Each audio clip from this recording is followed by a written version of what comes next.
வருகை தந்திருக்கும் அனைவருக்கும் முதற்கண் வணக்கத்தை தெரிவித்துக் கொள்கிறேன்.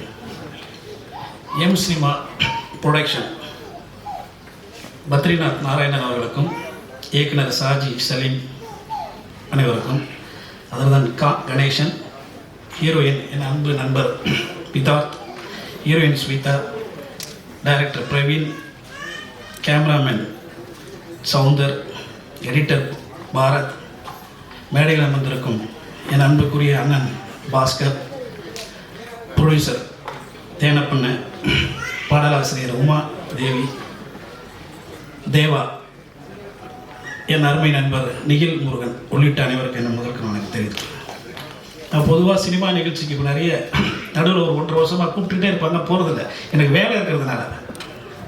ஆனால் இந்த நிகழ்ச்சி நேற்று திடீர்னு சாயந்தரம் ஒரு நண்பர் கூப்பிட்டாரு, நீங்கள் ஒரு நிகழ்ச்சி வரணும். என்னங்க நாளைக்கு நிகழ்ச்சிங்க நீங்கள் வச்சுருக்கீங்கன்னு. சினிமா நிகழ்ச்சி அப்படி தானே. சரி எனக்கு தெரியும், இருந்தாலும் வரேன். என்ன இந்த நிகழ்ச்சிக்கு வராமல் போயிருந்தால் நான் வருத்தப்பட்டிருப்பேன் உண்மையாகவே. ஏன்னா அப்படிப்பட்ட ஒரு நிகழ்ச்சிக்கு நடந்தது. தம்பி தேவாவா, அவருடைய படம், அவருடைய பாடல் எழுதியிருக்காரு. அவங்க அம்மாவை கூப்பிட்டு மேடையில் இந்த காட்சி உண்மையாகவே ஒரு பெரிய மகிழ்ச்சியான காட்சி அல்ல, உங்களுடைய வளர்ச்சிக்கு அது ஒரு எடுத்துக்காட்டு. ஆனால் இதை நீ மறக்கவும் கூடாது. ரொம்ப மகிழ்ச்சியாக இருக்கு. 23 நாளில் இந்த படத்தை எடுத்துருக்காங்களாம், பெரிய விஷயம். இந்த படத்துடைய பூஜைக்கு நான் வந்தேன் நினைக்கிறேன். ஆமாம், ஆனால் பெரும்பாலும் பூஜைக்கு போனவங்க நிறைய விழாவுக்கு போக மாட்டாங்க. பெரும்பாலும் டைம் இருக்காது. கேட்டால் படம் லென்த்தாக ஒரு 2 வருஷம் 3 வருஷம் போகும். அண்ணன் தேனப்பண்ணனுக்கு தெரியாது பெரும்பாலும். எனக்கு இந்த வாய்ப்பு கிடச்சிருக்கு, பெரிய விஷயந்தான். அதே மாதிரி இந்த சப்ஜெக்ட் டைரக்டரு படம் பார்த்தோம். அதே மாதிரி கிரைம் சப்ஜெக்டு, சஸ்பென்ஷன்லாம் இருக்குது. நிச்சயமாக அந்த ஒரு படம் ஒரு வெற்றி அடைகிறதுக்கு ஒரு இதாக அமையும். நான் உட்காந்துருக்கப்போ அண்ணன் பாசுகிட்ட சொன்னேன், படம் பார்த்துட்டு இருந்த லிரிக்ஸு, ஆனால் இந்த லிரிக்ஸ் நல்லா இருக்க அப்படின்னு, கொஞ்சம் டிஃப்ரெண்ட்டாக இருக்குது அப்படின்னு சொன்னேன். இல்லை இல்லை நல்லா வருவார் அந்த தம்பி அப்படின்னு சொன்னார் பாஸ்கரனை. அவருக்கு ஒரு வாழ்த்து, மேலும் ஒரு வாழ்த்து. நான் நேற்று படம் பார்க்குறப்போ லாந்தர் என்ன ஏப்பா பேர் வச்சிங்க அப்படின்னு கேட்டேன் என் நண்பர். லாந்தர்னா ஃபஸ்ட் மைண்ட் நினச்சிட்டு ஹிந்தி மாதிரி என் மைண்டில் தோணுச்சு. அப்புறமா தான் எனக்கு அதை கொஞ்சம் எடுத்து படித்து பார்த்தேன் நைட்டு. லாந்தர்னா அந்த இரவு நேரங்களில் சிம்லின்னு சொல்லுவோம் நம்ம. அந்த இரவு நேரத்தில் நம்ம ஊரில் திருநெல்வேலியிலலாம் பார்த்தீங்கன்னா அந்த குதிரை மாட்டு வண்டி போனீங்கன்னா கீழே லாந்தர் எரியும். அது எதுக்காகனா அந்த பாதைகளை நம்ம வழி வகுத்து செல்லும், நம்ம வெற்றி அடைகிறதுக்கு உண்டானது. அதே மாதிரி புயல் காலங்களில் பார்த்தீங்கன்னா போர்ட்டு அந்த இதுலலாம் பார்த்தீங்கன்னா லாந்தர் தான், லவடன்னு சொல்லுவாங்க. அதை லவடன்கிறது தான் லாந்தர் ஆயிருக்குன்னு நினைக்கிறேன். ஆங்கில காலத்தில் லவடன் இருந்திருக்காது. ஸோ அந்த ஆபத்துக்காக அந்த ஆராய்ச்சி மணிங்கிற மாதிரி அந்த அந்த இதை தொங்க விடுவாங்க. ஏன்னா இதுலேருந்து பார்த்து அவங்க பாதுகாப்பாக பயனடையணுங்கிறது தான். ஸோ ஆக மொத்தம் லாந்தருங்கிற பேர்லேயே வெற்றி இருக்குது. ஸோ இந்த படமும் வெற்றி அடையுங்கிறது தான் இதனுடைய நோக்கமாக நான் இந்த படத்தை சொல்லிடுறேன். முன்னாடி உட்காந்துருக்கேன். அதே மாதிரி ஓகே டேக் ராஜேஷ்குமார், சின்ன சின்ன படங்கள் இதே மாதிரி படங்களுக்கு நிறைய வாய்ப்புகளை அளிக்கணும். தேனப்படம் தான் இருக்காங்க. ஏன்னா நிறைய பேர் இந்த சின்ன குறுகிய காலமாக பார்த்தீங்கன்னா இந்த சின்ன படங்களில் தான் நல்ல சப்ஜெக்ட் வைஸ் தெரியுது. எனக்கு என்னுடைய சொந்த கருத்து நான் சொல்கிறேன். பாஸ்கர் நான் ஆக்ட் பண்ணுறாரு, நிறைய படங்கள் பார்க்குறேன், எக்ஸலண்ட்டாக இருக்குது. அதே மாதிரி இப்போ இந்த படம் இது பாருங்க, விதார்த்தை பற்றி நம்ம சொல்ல வேண்டியதே இல்லை. ஆக்சுவலி மினிட் பட்ஜெட்டில் இருக்கிற படங்கள் மிக சிறந்து இருக்குது. அதுக்காக பெரிய படங்கள் நல்லா இல்லைன்னு நான் சொல்ல வரல. அதுக்கு நீங்கள் ஆதரவு தரணும். ஏன்னா பத்திரிகை நண்பர்கள் நிறைய பேர் இருக்கீங்க, நீங்கள் ஆதரவு தந்தீங்கன்னாவே போதும் அதுக்கு. அதே நேரத்தில் மைனான்னு ஒரு படம் வந்தது, நான் சினிமாவில் ரொம்ப லைக் பண்ணி பார்த்த படம் மைனா. லாஸ்ட்டில் தான் வைசார் ஒரு நாள் தேடி கண்டுபிடிச்சி யாருன்னு விசாரிச்சா லாஸ்ட்டில் எங்கள் ஊருக்கார் அவர். எனக்கு அதில் ஒரு பெருமை, திருநெல்வேலிக்காரர். ஆனால் அவங்க பிறந்த ஊர் பார்த்தீங்கன்னா பெரிய கொஞ்சம் ஒரு ஃபோர்ஸஸாக இருக்கும் உங்கள் ஏரியா இல்லை, அந்த மலை கீழே பிறந்த ஊர். ஆனால் அவரை பார்த்தீங்கன்னா அவ்வளோ சாஃப்டாக இருக்காரு. அவரு தான் அப்படி இருக்காருன்னு பார்த்தா அவங்களுடைய மனைவியும் பார்த்தேன், நீங்கள் குழந்தைங்க பார்த்தேன், அதை விட சாஃப்டாக இருக்காங்க. ஸோ உங்கள் வெற்றிக்கு அதுவே ஒரு காரணம். விதார்த் ஆக்ட் பண்ண படம் இன்னும் சக்ஸஸ் ஆகலையே தவிர மக்கள் மனசில் நீங்கள் சக்ஸஸ் ஆகிட்டீங்க. விதார்த் உண்மையாகவே உங்கள் படங்கள் தான் பெருசாக சக்ஸஸ் ஆகலையே தவிர சக்ஸஸ் ஆகலைன்னு சொல்ல முடியாது. அதோட இந்த சின்ன மினி படத்தினால போய் ரீச் ஆக ஈஸியாக இருக்குது. இந்த படம்லாம் உங்களுக்கு நீங்கள் பாருங்கள், சரியாக போய் ரீச் ஆகணும். நான் வணங்குற தெய்வத்தை, குலதெய்வத்தை வேண்டிக்கிறேன். அதே மாதிரி இது ஒரு நல்ல நேரம். பத்திரிகை நண்பர்கள் அதிகமாக இருக்கிறதுனால என்னுடைய ரெக்வஸ்ட், நான் ஒரு vice president of the south Indian artist அசோசியேஷனுங்கிறதுனால உங்களை ஒரு தாழ்மையிலிருந்து ஒரு பத்திரிகை நண்பர்கிட்ட ஒரு கோரிக்கையை வைக்கிறேன். ரீசெண்டாக பார்த்தீங்கன்னா யூடியூப் தான் அதில் மெயின். ஆக்சுவலாக யூடியூப்பில் வந்து நம்ம நடிகர்கள் நிறைய பேர் எங்கள் நடிகர் சங்கத்தில் புகார் கொடுக்குறாங்க. இந்த மாதிரி நான் 10% கூட இந்த செய்தி இல்லைங்க, ஆனால் செய்தி வந்து தவறாக வருது. நான் யாரையும் குறிப்பிட்டு எல்லாரையும் குறிப்பிட்டு நான் சொல்ல வரல. ஒரு சில நபர்கள் 10% கூட உண்மை இல்லை. அதனால் தயவுசெய்து நீங்கள் வந்து ஒரு கோரிக்கை மாதிரி வைக்கலான்னு எங்கள் போன செயற்குழுவில் கூட பேசுனாங்க. அந்த கோரிக்கையை தான் உங்கள் கூட வைக்கிறேன். நான் எல்லாமே நானும் இந்த அளவுக்கு வளர்ந்துருக்கேன்னா முழுக்க என்னுடைய போராட்டங்களை வெளியே எடுத்து சென்றக்கூடிய பத்திரிகை நபர்கள் தானே தவிர வேற ஒன்றும் இல்லை.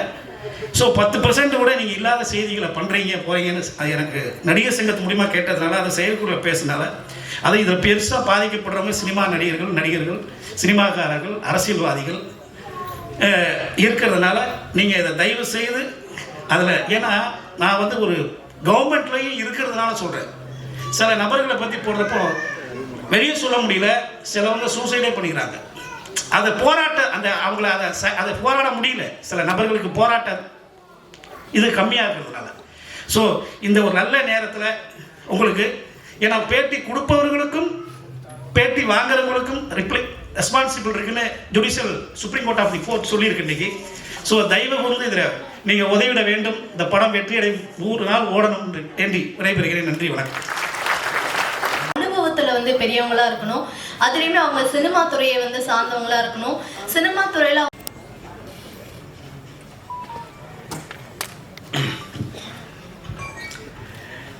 மேடையில் வீட்டிருக்கக்கூடிய அனைவருக்கும், வந்திருக்கக்கூடிய அனைவருக்கும், பத்திரிகை ஊடகத்துறை நண்பர்கள் அனைவருக்கும் என்னுடைய பணிவான வணக்கங்கள், வாழ்த்துக்கள்.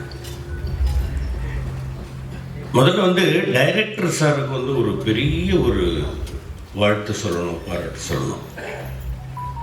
23 நாட்களில் வந்து இந்த படத்தை முடிச்சிருக்கிறார் அப்படின்னு சொல்கிறாங்க. அது எப்படின்னு கேட்டிங்கன்னாக்க வந்து ஒரு தயாரிப்பாளர் எந்த அளவுக்கு ஒரு மகிழ்ச்சி அடைந்திருப்பாரோ அதே மகிழ்ச்சியை நானும் அடைகிறேன். ஏன்னா ஒரு படம் எடுக்கிறது எவ்வளவு கஷ்டம் அப்படிங்கிறது தெரியும். நான் பார்த்துருக்கேன் பல ப்ரொடியூசர்ஸ் என்னென்ன இப்போ எவ்வளோ கஷ்டப்பட்டுக்கிட்டு இருக்கிறாங்க, கஷ்டப்பட்டு வந்து படம் எடுத்திருக்காங்க அப்படிங்கிறது எல்லாத்தையும் நம்ம பார்த்துருக்கோம். அந்த மாதிரி 23 நாளில் படத்தை முடித்தது மிகப்பெரிய பாராட்டுக்குரிய விஷயம். அதுவும் இவ்வளோ பிரமாதமாக இந்த ஷார்ட்ஸ் எல்லாத்தையும் அருமையாக எடுத்திருக்கக்கூடிய டைரக்டருக்கும் சரி, ஒளிப்பதிவாளர் திரு ஞானசௌந்தர் அவர்களுக்கும் சரி, அருமையாக எடிட் பண்ணியிருக்கக்கூடிய திரு பரத் அவர்களுக்கும் சரி, இந்த படத்தை அருமையாக தயாரித்திருக்கக்கூடிய ப்ரொடியூசர் திரு பத்ரிநாராயணன் அவர்கள், திரு விஷ்ணு அவர்கள், ப்ரொடியூசர் கணேசன் அவர்கள், எல்லோருக்கும் இந்த சினிமா ப்ரொடக்ஷன்ஸ் லாந்தர் அப்படிங்கிறது ஒரு மிகப்பெரிய வெற்றி படமாக அமைய வேண்டும் அப்படின்னு வேண்டுறேன். இந்த படத்தில் பல பேர் வந்து டெபியூ டைரக்டர்ஸ் அப்படின்னு, டெபியூ டைரக்டர் அண்டு ஆர்டிஸ்டில் நிறைய பேர் வந்து டெபியூ இருக்கிறாங்க அப்படின்னு சொன்னாங்க. ரொம்ப சந்தோஷமான விஷயம். திறமைகள் எங்கு வேண்டுமானாலும் இருக்கலாம், அது எப்பொழுது வேண்டுமானாலும் வெளிப்படலாம். தம்பி தேவா அவர்கள் வந்து அவங்க அம்மாவை வந்து மேடையில் கூப்பிட்டு இந்த மாதிரி பாராட்டு, இந்த பொழுதில் பெரிதுவக்கும் தன் மகனை சான்றோன் என கேட்ட தாய் என்று வள்ளுவருடைய வாக்குப்படி ஒரு தாயை வந்து மேடையில் கூப்பிட்டு அவர் வந்து பாராட்டுறார் அப்படிங்கிறது அவருக்குள் இருக்கக்கூடிய அந்த தாய் மேல் வைத்திருக்கக்கூடிய பக்தி ரொம்ப உணர்வு பூர்வமான ஒரு விஷயம். நல்லா மேலும் மேலும் நல்ல அருமையான பாடல்கள் எழுதியிருக்கிறாரு. இசையமைப்பாளருக்கும் என்னுடைய மனமார்ந்த பாராட்டுகள். ஏன்னாக்க அந்த லைன்லாம் நல்லா கேட்குற மாதிரி இருந்தது இசை. ஒரு மேடையில் ஒருத்தர் வந்து பாடினார், ஈகானார், எனக்கு புரியல என்ன பாடுறாருன்னே புரியல. அந்த மாதிரி இல்லாமல் இந்த பாட்டு வந்து இன்றைக்கும் வந்து அந்த காலத்தில் இருக்கக்கூடிய பாடல்கள்லாம் நம்ம மனசில் வந்து அப்படியே பதிஞ்சு போய் ஒரு வார்த்தைக்கு அடுத்த வார்த்தை என்ன அப்படிங்கிறது கூட வந்து 50 ஆண்டுகள் 60 ஆண்டுகளை கடந்தும் நம் மனசில் இருக்குதுன்னாக்கா அந்த பாடல்கள் நல்லா தெளிவாக நமக்கு கேட்டதுனால தான். இன்னொரு விஷயம் சொல்லணும். தம்பி விதார்த் அவர்கள் காற்றின் மொழி படத்தில் அவர் கூட சேர்ந்து நடிக்கிற ஒரு வாய்ப்பு எனக்கு கிடைச்சிது. நல்ல அருமையான தம்பி, அருமையான நடிகர். எந்த நேரமும் வந்து நாங்கள் எல்லோரும் ஒன்றாவே உட்காந்து பேசிகிட்டு இருப்போம். அருமையான நடிகர். மேலும் மேலும் அவருக்கு பல படங்கள் வாய்ப்புகள் வரணும், பல வெற்றி படங்களை அவர் தர வேண்டும். இந்த லாந்தர் படமும் அவருக்கு மிகப்பெரிய வெற்றி படமாக அமைய வேண்டும் அப்படின்னு நான் எல்லாம் வல்ல இறைவனை வேண்டிக்கிறேன். தயவுசெய்து நான் என்ன சொல்கிறேன்னாக்கா, பப்ளிக்கு என்ன சொல்கிறேன் அப்படின்னாக்க, படம் உங்களுக்கு பிடிக்குதா 4 பேர்ட்டு சொல்லுங்கள்.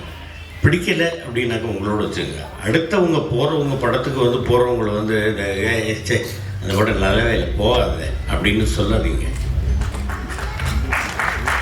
ஏன்னா ஒரு படம் எடுப்பதற்கு எவ்வளவு பேர் உழைக்கிறார்கள், எவ்வளவு பேர் கஷ்டப்படுகிறார்கள் அப்படிங்கிறது எல்லாத்தையும் தெரிஞ்சுக்கணும். எவ்வளவோ பேர் வந்து படப்பிடிப்பிலேயே வந்து விபத்துக்கள் ஏற்பட்டு இறந்து போயிருக்கிறாங்க. அந்த மாதிரி பல கஷ்டங்கள் இருக்கு. அந்த மாதிரி எல்லாம் கஷ்டப்பட்டு எடுக்கக்கூடிய ஒரு படத்தை வந்து பார்த்துட்டு உடனே வந்து நீங்கள் தியேட்டருக்குள்ளேயே உட்காந்துட்டு கையில் செல்ஃபோன் இருக்குங்கிறதுக்காக மொக்க இந்த படத்துக்கு தயவுசெய்து வந்துடாத அப்படின்லாம் சொல்லாதீங்க. உங்களுக்கு பிடிச்சா பாருங்கள், பிடிக்கல பேசாமல் இருந்துருங்க, அவ்வளவுதான்.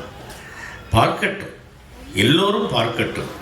இந்த ஒரு 120 ரூபாயிலேயோ 200 ரூபாயிலேயோ ஒன்று நம்ம மாளிகை கூடு கோபுரம் கட்டிட போகிறதில்ல. ஆனால் இந்த படங்கள் இதே மாதிரி நிறைய பேர் இந்த படங்களுக்கு வந்து நல்லா இருக்கிற படத்துக்கும் சரி, நல்லா இல்லாத படத்துக்கும் சரி வாய்ப்பு அளித்தால், நீங்கள் வந்து பார்த்தால் பல குடும்பங்கள் வாழும் அப்படிங்கிறத மனசில் வச்சுக்கணும்.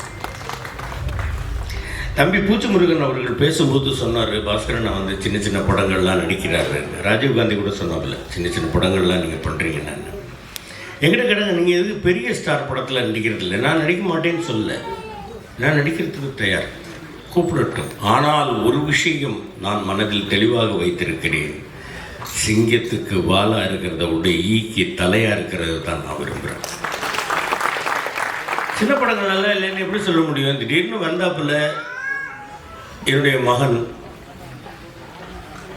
இந்த படத்துக்கு கூப்பிட்டாப்புல 8 தோட்டாக்களுக்கு வந்து என்னுடைய மகன் வந்து கூப்பிட்ட உடனே, டைரக்டர் வந்து கூப்பிட்ட உடனே நான் எனக்கு வந்து ஃபைலில் வந்து நீங்கள் வந்து இது மெயில் அனுப்புங்க, மெயில் அனுப்புங்கன்னு இதெல்லாம் நான் கேட்க மாட்டேன். நீங்கள் சொல்லுங்கள் போகிறோம். இந்த மாதிரி டிபார்ட்மெண்ட்லேருந்து ஒரு இது இருப்பா, ஏன் இப்படி திணறேன் என்ன சொல்லுன்னு. இல்லை நான் சின்ன பாப்பா பெரிய பாப்பா பார்க்கும்போதுலேருந்து அப்பையிலேருந்து உங்களுடைய ரசிகர் தான், பக்கத்தில் உட்கார சொல்லணும், ஒரு மாதிரியாக இருக்குது. ஒன்றும் இல்லைப்பா அப்பான்ற இல்லை சொல்லுங்க. அதுக்கப்புறம் தான் அவர் நார்மலாக பேச ஆரம்பித்தார். போலீஸ் டிபார்ட்மெண்ட்லேருந்து ஒரு துப்பாக்கி காணாமல் போது 8 தோட்டா இருக்குது, 8 தோட்டாவும் உங்கள் கையிலேருந்து தான் வெடிக்குது, ஒன்று வெடிக்கும்போது ஒரு இன்சிடென்ட் நல்லா இருக்கேன், ரைட் பண்ணுறேன். சின்ன படம் தான், புது டைரக்டர் தான் பண்ணேன். அதே மாதிரி இப்போ தம்பி அர்ஜுன் அவர்கள் வந்து சூதுகவும் 2ல் ஒரு அருமையான விஷயம், எனக்கும் மாமா சந்திரசேகர் கூடவும் அண்ணன் ராதாரவி அவர்கள் கூடவும் நடிக்கிறதுக்கு ஒரு வாய்ப்பு, அருமையாக டைரக்ஷன் பண்ணியிருக்கிறாங்க. இந்த மாதிரி பல பேர் வந்து இங்கே இருக்கக்கூடியவர்கள் வந்து எனக்கு வந்து ஆதரவளிக்கக்கூடியவர்கள், அண்ணன் தேனப்பன் அண்ணன் அவர்கள், மாப்பிள்ளை கண்ணல் கண்ணன் அவர்கள், இது மாதிரி சொல்லணும்னாக்கா ஒவ்வொருத்தரையாக சொல்லிக்கிட்டு போகலாம். அந்த மாதிரி வந்து விதார்த்தம் மிகப்பெரிய ஒரு பெயரை பெற வேண்டும்.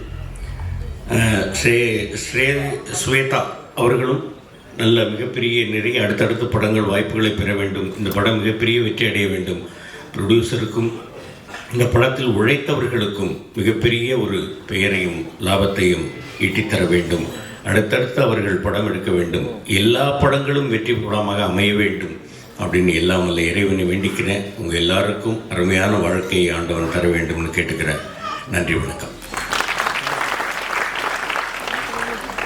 மிக்க நன்றி சார்.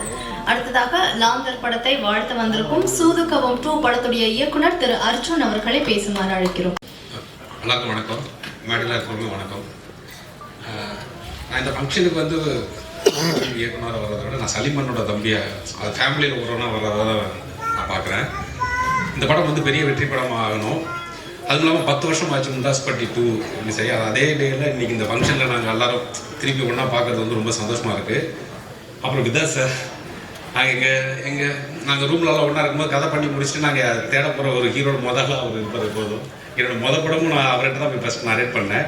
சார் உங்களுக்கு கண்டிப்பாக இந்த படம் ஒரு வெற்றி படமாகும் சார். ஃப்யூச்சரில் நிறைய நல்ல ப்ராஜெக்ட்ஸ் உங்களுக்கு வரும் சார், பெரிய வெற்றி கிடைக்கும் சார். Thank you sir. அப்புறம் இந்த ஹோல் டீம் வாய்ப்பு கொடுத்த ப்ரொடியூசர் சார் அண்ணன் வாய்ப்பு கொடுத்த அவருக்கும் நன்றி. இந்த படம் பெரிய வெற்றி படமாக வர்றதுக்கு நான் கண்டிப்பாக வேண்டிக்கிறேன். Thank you. Thank you so much sir. அடுத்ததாக லாந்தர் திரைப்படத்தை வாழ்த்த வந்திருக்கும் இயக்குனர் திரு ARK சரவணன் அவர்களை பேசுமாறு அழைக்கிறோம். அனைவருக்கும் வணக்கம். சலீம் அண்ணன் வந்து எனக்கு ரவி வெளியில் தான் எனக்கு பழக்கம். ஆக்சுவலாக சலீம் அண்ணன் அப்படிங்கிறத விட அம்மான்னு சொல்லலாம். ஏன்னா நாங்கள் பிகினிங்கில் எங்கள் முண்டாஸ்பட்டியில் ஒர்க் பண்ண சமயத்தில் வந்து ரூமில் எல்லாம் ஒன்றா ஒரு 7-8 பேர், ரவி, ராம் அண்டு அர்ஜுன், மொத்தம் 7-8 பேர் இருப்போம். அது மொத்தமாக எல்லாத்துக்கும் சேர்த்து சமையல் பண்ணுறவர் வந்து சலீம் அண்ணன் தான். சமையல் பண்ணுறது மட்டும் இல்லை, ஏன் அம்மான்னு சொல்கிறேன்னா எங்கள் எல்லாத்துக்கும் கொடுத்துட்டு எல்லோரும் அதிகமாக சாப்பிட்ருவோம், பத்தாது, அதை மறைச்சிட்டு அவருக்கு பத்தாது, அதை கூட மறைச்சிட்டு எங்களுக்கு சர்வ் பண்ணுவார். கடைசியில் மிச்சம் மீதி இருக்கும் அந்த பழைய சாதத்தை எடுத்துகிட்டு சாப்பிட்டு அப்புறம் மாணி தான் தெரியும். அந்த மாதிரி வீட்டில் எங்கள் அம்மாட்ட கூட சொல்லுவேன். அந்தளவுக்கு எங்களை வந்து பார்த்துக்கிட்டவர். அது போக ஸ்கிரிப்ட் சென்ஸும் ரொம்ப இருக்கும். எல்லா ஸ்கிரிப்டும் இப்போ வரைக்கும் அவர்கிட்ட படிக்க கொடுத்துட்ருக்கோம். அதனால் அந்தளவு ஸ்கிரிப்ட் நாலேஜ் இருக்குது. அவர் இதுவே லேட்டுன்னு நினைக்கிறேன். அவர் முன்னாடியே படம் பண்ணிடணும். கண்டிப்பாக அந்த படம் பெரிய வெற்றி பெறும். அண்டு ஞான சௌந்தர் என்கிற சந்தோஷ் தம்பி மாதிரி நாங்கள் கிரிக்கெட் விளையாட போகும்போது அவன் சும்மா பால் பொடிக்கு போட்டுருந்தான். திடீர்னு ஒரு ஷார்ட் ஃபிலிம் எடுத்துகிட்டு வந்துட்டு இந்த மாதிரி கேமரா பண்ணிக்கிறேன் அப்படின்னா, நீ எங்கடா கேமரா வேணானா அப்படின்னா எனக்கே ஷாக்காக இருந்தது. அப்புறம் அந்த ஷார்ட்ஸ் எல்லாம் பார்த்து ரொம்ப நல்லா பண்ணியிருந்தான், சென்சிபிளாக. இப்போ அதிகமாக நிறையா டவுட்ஸ் இப்போ அவங்ககிட்ட கேட்குற அளவு வளர்ந்துருக்கான்.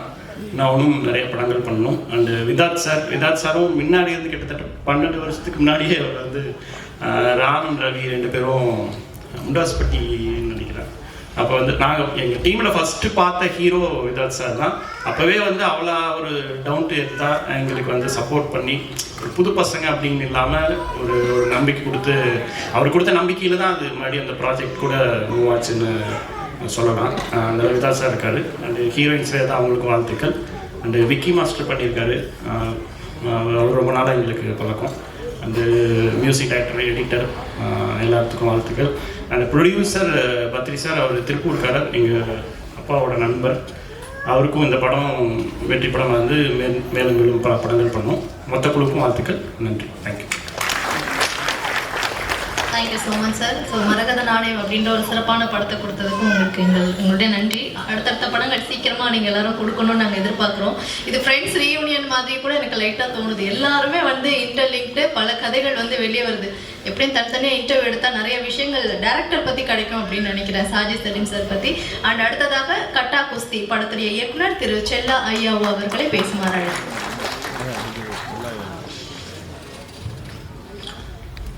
எல்லாருக்கும் வணக்கம். சலீம் சார் எனக்கு விஷ்ணு சார் மூலமாக தான் பழக்கம். விஷ்ணு சார் அடிக்கடி சொல்லிக்கிட்டே இருப்பார், இது மாதிரி முண்டாசுப்பட்டி ராட்சசனில் சலீம்னு ஒருத்தர் ஒர்க் பண்ணுறாரு, ரொம்ப நல்லா ஒர்க் பண்ணுவார், நல்ல டைலாக் சொல்லி கொடுப்பாரு, நல்ல ஸ்கிரிப்ட் சென்ஸ் உள்ள ஆள், நிறைய கொஸ்டின்ஸ் கேட்பார், கரெக்ஷன் சொல்லுவார்னு அடிக்கடி சொல்லுவார். அதனாலேயே கட்டா குஸ்தி ஷூட் போகும்போது நான் அவர்கிட்ட சொன்னேன், சலீம் சாரே வந்து ஒர்க் பண்ணுறது கூப்பிடுவோமா சார் அப்படின்னு. இல்லை, அவர் தனியாக ட்ரை பண்ணிக்கிட்டு இருக்காரு, நீங்கள் வேணால் கேட்டு பாருங்கள் அப்படின்னு சொன்னார். அப்போ நான் சலீம் சார்கிட்ட கேட்டேன், இந்த மாதிரி வந்து ஒர்க் பண்ண முடியுமா சார்னு. நான் கேட்கும்போது ஆக்சுவலாக ஷூட்டுக்கு 1 வாரம் 10 நாள் தான் இருந்துச்சு.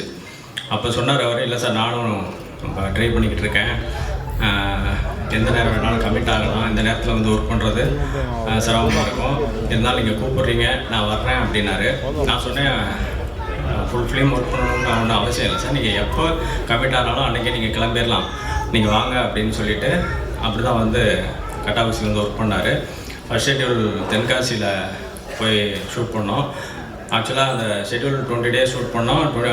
ஷெட்யூல் முடியும் போதே அவர் இன்னொரு படம் கமிட் ஆகிட்டார். அவருக்கு கால் வந்து ப்ரொடியூசர்லேருந்து உடனே வாங்க அப்படின்னு சொல்லிட்டாங்க. அங்கேருந்தே சந்தோஷமாக சார் கிளம்பி போனார். அந்த 20 நாள் சலீம் சாரோட ஒர்க் பண்ணது ரொம்ப ஹாப்பியாக சந்தோஷமாக இருந்துச்சு. ரொம்ப பாசிட்டிவான நபர். அதனால தான் வந்து இப்போ ஒரு படம் முதல் படம் அவர் டைரக்ட் பண்ணி அது கொஞ்சம் டிலே ஆகுதுன்னு அதுக்காக எல்லாருமே என்ன வெயிட் பண்ணுவாங்க. அது அந்த படத்தை எல்லாம் சொல்லிக்கிட்டு இருப்போம், இப்போ முடிஞ்சிடும் இப்போ ரிலீஸ் ஆகிடும்னு. ஆனால் அதுக்காக அவர் வெயிட் பண்ணிக்கிட்டு இல்லாமல் டக்குன்னு அடுத்த படத்தையே முடிச்சிட்டாரு. அந்தளவுக்கு பாசிட்டிவானால அதுக்கு முன்னாடி அப்படி தான் ஒரு கதை ஒன்று சொல்லிட்டு வந்தார், பெரிய பட்ஜெட்டு, அதனால் இப்போ அதை பண்ண முடியாதுன்னு ப்ரொடியூசர் சொன்னாங்க அப்படின்னாரு. இப்போ என்ன சார் பண்ண போகிறீங்க அப்படின்னு கேட்டேன். இல்லை ப்ரொடியூசர்கிட்டே வந்து உங்கள் பட்ஜெட் என்னன்னு சொல்லுங்கள், அதுக்கேற்றாப்புல நான் ஒரு கதை சொல்கிறேன் அப்படின்னு சொல்லிட்டு வந்தேன் அப்படின்னு தான் சொன்னார். அந்தளவுக்கு பாசிட்டிவான நபர் சலீம் சார். அவருக்கு இந்த படம் மிகப்பெரிய வெற்றி அடையணும். விதார்த் சார் இன்றைக்குள்ள நடிகர்களில் மிகச்சிறந்த நடிகர், அவரும் ஒருத்தர். மைனாலேருந்தே அவரை சூஸ் பண்ணி நடிக்கிற படங்கள் எல்லாம் பார்த்தா அவ்வளோ சூப்பராக நல்லா இருக்குது. அவரோட ஒரு கிடாயின் கருணைமனு, குரங்கு பொம்மை, அப்புறம் இருக்கப்பற்று, என்றாவது ஒரு நாள், குயிகோன்னு எல்லா படங்களும் இப்போ 5ஆவது வரையுமே வந்து எல்லாம் அருமையான படங்களாக வரிசையாக பண்ணிக்கிட்டு இருக்காரு. ஒரு கதையை செலக்ட் பண்ணி பண்ணுறது அது ரொம்ப ரொம்ப கஷ்டமான விஷயம். வர்ற படங்களில் இந்த கதை நமக்கு கரெக்டாக இருக்கும் அப்படின்னு செலக்ட் பண்ணி அதுக்காக வந்து மெனக்கெட்டு பண்ணணும். அது நம்பி பண்ணுறாரு. அந்த வரிசையில் லாந்தரம் அவருக்கு மிகப்பெரிய சக்ஸஸாக அமையும். இந்த படம் மிகப்பெரிய ஹிட் ஆகி 2 பேருக்கும் நல்ல பேர் கிடைக்கணும். எம் சினிமா ப்ரொடக்ஷனுக்கு மிகப்பெரிய லாபமும் கிடைக்கணும்னு ஆண்டவனை வேண்டிக்கிறேன். நன்றி, வணக்கம். Thank you so much. அண்ட் வெளியில் வந்து ஒரு காரு 3477 ப்ளூ கலர் கார். அந்த காரை கொஞ்சம் மூவ் பண்ணிங்கன்னா நல்லாயிருக்கும். 3477. ஸோ அடுத்ததாக இந்த படத்தில் one of the lead role play பண்ணியிருக்கக்கூடிய ஒருத்தவங்க தான் வந்து பேச போகிறாங்க. ஒரு படத்தில் வந்து தேர்வாகி அவங்களுக்கு இருக்கக்கூடிய சில சீன்ஸ் அதுமே லீட் ரோலாக கிடைக்குதுன்னா ரொம்ப சந்தோஷம். சில சீன்ஸ் அப்புறம் ஒரு பாட்டு வந்து இருந்துட்டாலே போதும், அது ஒரு ஒரு நல்ல அனுபவம். அண்டு முதல் படத்துலேயே அதெல்லாம் அமைகிறது வந்து ரொம்ப டஃப் அப்படின்னு சொல்லுவாங்க. அப்படி இந்த படத்தில் வந்து த்ரூ அவுட் த மூவியும் இருக்காங்க. ஒரு பாட்டு நம்ம பார்த்தோம், அந்த பாட்டுலையுமே வந்து ஒரு சூப்பரான பர்ஃபார்மன்ஸை கொடுத்துருக்காங்க. இந்த படம் அவங்களுக்கு முதல் படமாக இருந்தாலும் தொடர்ந்து பல படங்கள் தமிழ் சினிமாலையும் சரி மற்ற லாங்குவேஜ்லையுமே சரி பண்ணுவாங்க அப்படின்ற ஒரு வாழ்த்தோட சஹானா அவர்களை பேசுமாறு அழைக்கிறோம்.